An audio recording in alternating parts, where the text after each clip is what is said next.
Next प्रश्न आपके छठा प्रश्न अंतिम प्रश्न दे रखा है। इसके अंदर की आकृति में एक त्रिभुज पी क्यू आर है। पी क्यू आर की भुजा क्यू आर को बिंदु एस तक बढ़ाया गया है, यानी जो क्यू आर भुजा है उसको एस तक बढ़ाया गया है।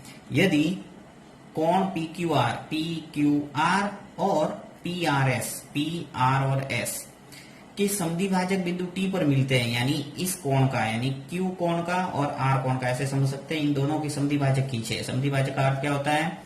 ऐसी रेखा जो कोण को दो समान भागों में बांटे। समद्विभाजक समान दो भागों में बांटना।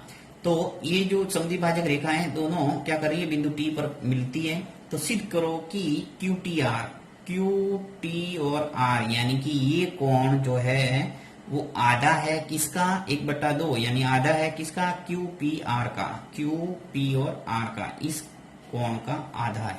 ये आपको प्रूव करना है। बहुत ही शानदार प्रश्न है। सबसे पहले लिखेंगे, देखिए कि प्रश्न में दिए गए चित्र के अनुसार भुजा जो क्यू टी है वो कोण पी क्यू आर का क्या है? समद्विभाजक। तो यहां लिख लेता हूं मैं कि चूंकि क्यू टी, सीधा शॉर्टकट ऐसे भी लिख सकते हैं कि जो क्यू टी है वो कोण पी क्यू और आर, पी क्यू आर का क्या है? समद्विभाजक है।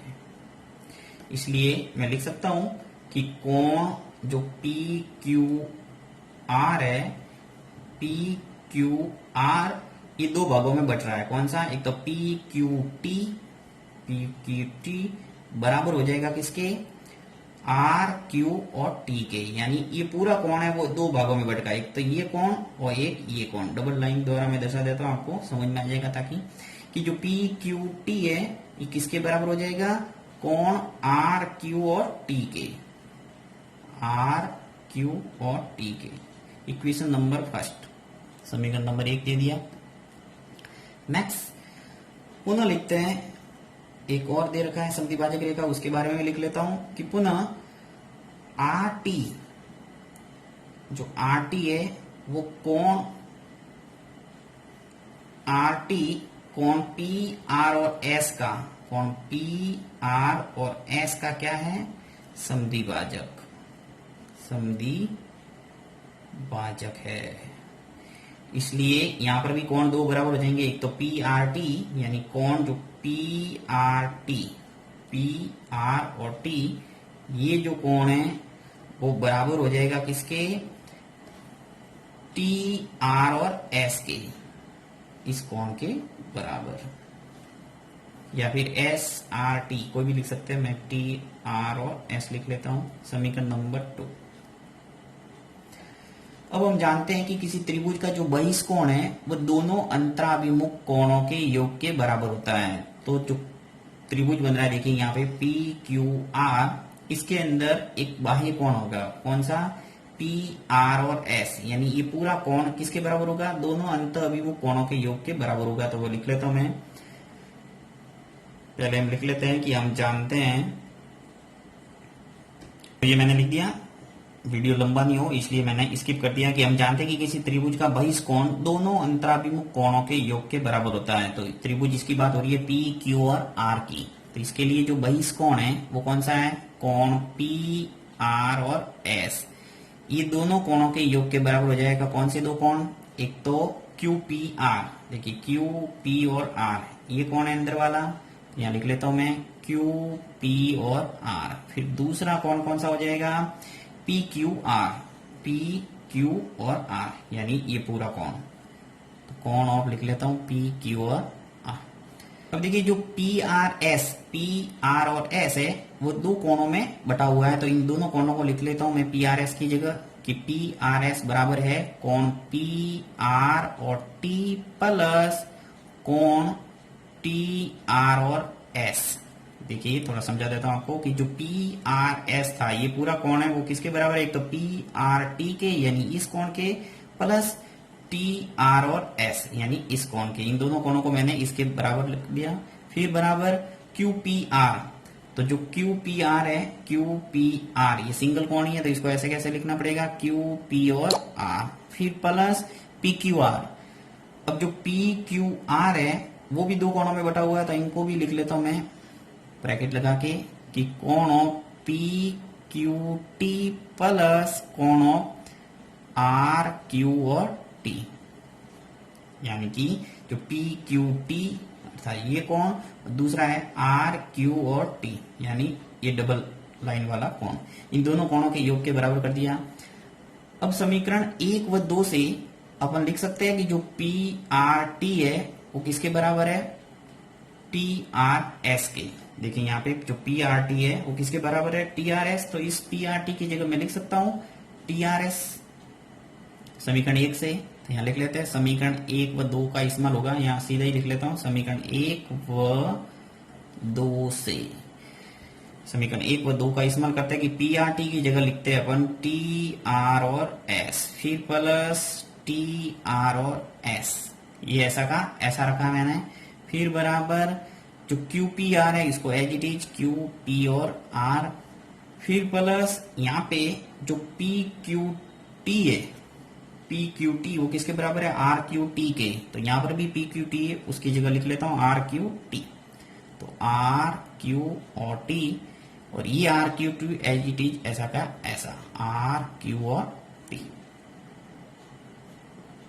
अब टी आर एस और टी आर एस जुड़ के दो टी आर एस हो जाएंगे, टी आर और एस, फिर बराबर जो क्यू पी आर है ऐसा का ऐसा क्यू पी और आर, फिर प्लस आर क्यू टी और आर क्यू टी मिलके हो गए दो आर क्यू और टी। अब देखिए क्यू पी आर के नीचे कितना है, 2, यानी 2 का भाग जा रहा है यहाँ पे। तो सीधी सी बात है यहाँ पे जो 2 आर क्यू टी है उसको पक्षांतर करना पड़ेगा, तो 2 कोण टी आर एस यानी 2 टाइम्स ऑफ कोण of T R S, minus कर देता हूं 2 टाइम्स ऑफ कोण आर क्यू और टी, ये पक्षांतर होकर इधर आ गया तो बराबर हो जाएगा कोण क्यू पी और आर। अब 2 और 2 समान है तो कॉमन आ जाएगा, 2 बार आ जाएगा, कोण ऑफ टी आर और S minus R Q T, फिर बराबर कोण क्यू पी और आर। अब कोण T R S minus R Q T, कोण टी आर एस माइनस कोण आर क्यू टी बराबर कितना आ जाएगा, 1/2 कोण क्यू पी और आर, समीकरण नंबर 3। अब 2 का क्या लगा भाग, ये आपको पता होगा। अब देखिए जो सिद्ध करने वाला पद है वो क्या है कि कोण ऑफ क्यू टी आर बराबर 1/2 क्यू पी आर, यानी 1/2 क्यू पी आर आपको स्पष्ट रूप से नजर आ रहा है। यहाँ पे इस स्टेप की जगह आपको लाना क्या है, Q T are, Q T और आर।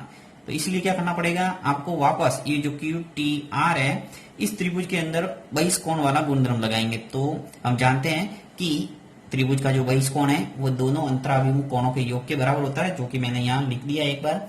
तो अब मैं लिखूंगा नहीं, सीधा लिखता हूं कि पुनः त्रिभुज क्यू टी और आर में, ये जो क्यू टी और आर इस त्रिभुज के लिए मैं बहिष्कोण लिख रहा हूं कोण ऑफ जो टी आर और एस, टी आर एस, यानी ये जो बहिष्कोण बन रहा है वो किसके बराबर हो जाएगा, कोण एक तो बनेगा क्यू टी आर यानी इस कोण और इस कोण, इन दोनों कोणों के योग के बराबर होगा। तो यहां लिख लेता हूं दोनों कोण, तो Q T R plus R Q और टी, समीकरण नंबर 4। अब यहाँ पे समीकरण 3 के अंदर समीकरण 4 का मान रख लूंगा, तो यहां लिख लेते हैं समीकरण 4 का मान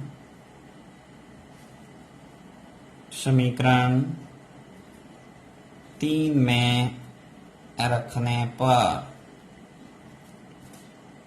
तो समीकरण 3 क्या था, देखिए T R S minus R Q T, जो टी आर एस है उसकी जगह मैं ये दोनों स्टेप लिखूंगा, दोनों का योग। तो यहां लिख लेता हूं कोण क्यू टी आर प्लस कोण आर क्यू टी, और माइनस आ जाएगा कोण आर क्यू और टी, तो बराबर आगे वैसा का वैसा 1/2 कोण क्यू पी और आर। अब देखिए आर की टी प्लस वाला है और माइनस आर क्यू टी, तो दोनों कैंसिल हो जाएंगे, तो क्या आ जाएगा कोण क्यू टी आर बराबर 1/2 कोण क्यू पी और आर। यही अपन को प्रूव करना है कि कोण क्यू टी आर बराबर होता है 1/2 क्यू पी आर के। तो हेंस प्रूव।